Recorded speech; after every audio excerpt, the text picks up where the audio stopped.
The story of Haiger buses is not new, but it is something that continues to find its way among current affairs, as several issues surrounding the management of the fleet continues to make many people wonder how the beneficiaries failed to service the loans and all buses are now grounded. Wednesday, 29th December 2021, the Public Accounts Committee, PAC, they interrogated the Minister of Youth, Sports and Art over the Haiger buses scandal, and a number of issues emerged. The Public Private Drivers Association of Zambia President Dusaha Majuru also informed the committee that the Patriotic Front cadres allegedly grabbed 2 buses from the association in full view of the ministry.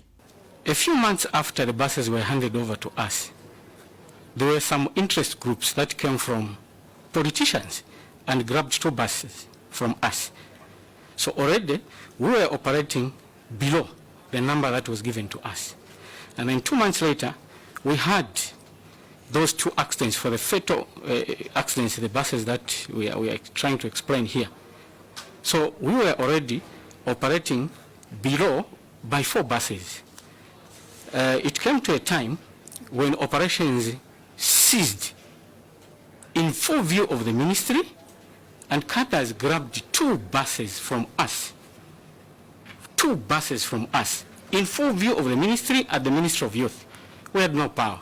We were told to choose between, yes, we were told to choose between the grave or surrendering the buses in full view of the ministry. The ministry also admitted that there was undue political influence in the handling of the Haiger buses affairs. The Kalumbila Multi-Purposes Cooperative Society was among the defaulters of the loans. Mr. Chilekwa, this guy has been forming cooperatives everywhere and encouraging people to get accessing the empowerment programs. This guy was, I think, was highly connected to the former government. I don't know what position he had, but that's all I know, because he used to come with a lot of authority to my office. So he's the one that brought in most of these cooperatives. They are under him. It's like he's a chair of a lot of cooperatives. They're calling it Kalumbila Cooperative, something. There are a lot of cooperatives that are under there.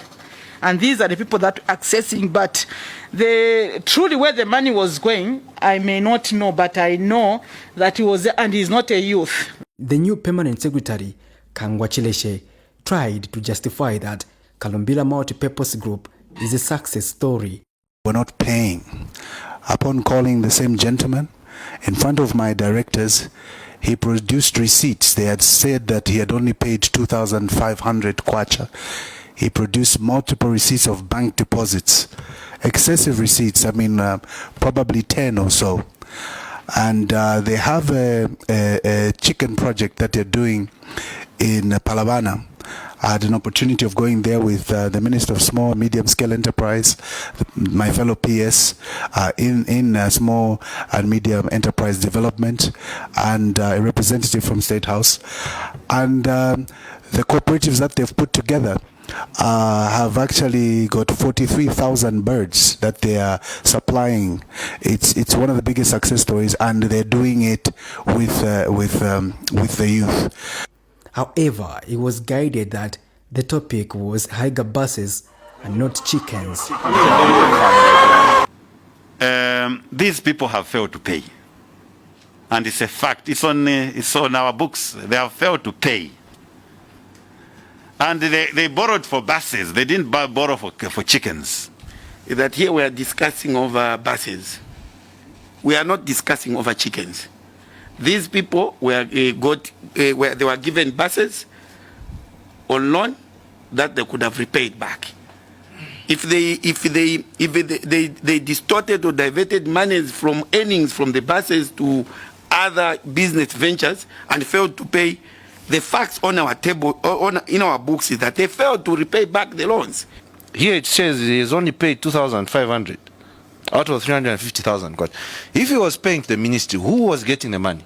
PAC chairperson Wallen Mwambazi implored the ministry to ensure that 2 buses that were sold by an insurance company are recovered and issues surrounding the fleet are brought to a logical conclusion. We don't even want to see you to come and appear before this house. We want to see you implementing those programs, and our youths are happy. There's a success story. Patrick Soko, Camnet News in Lusaka.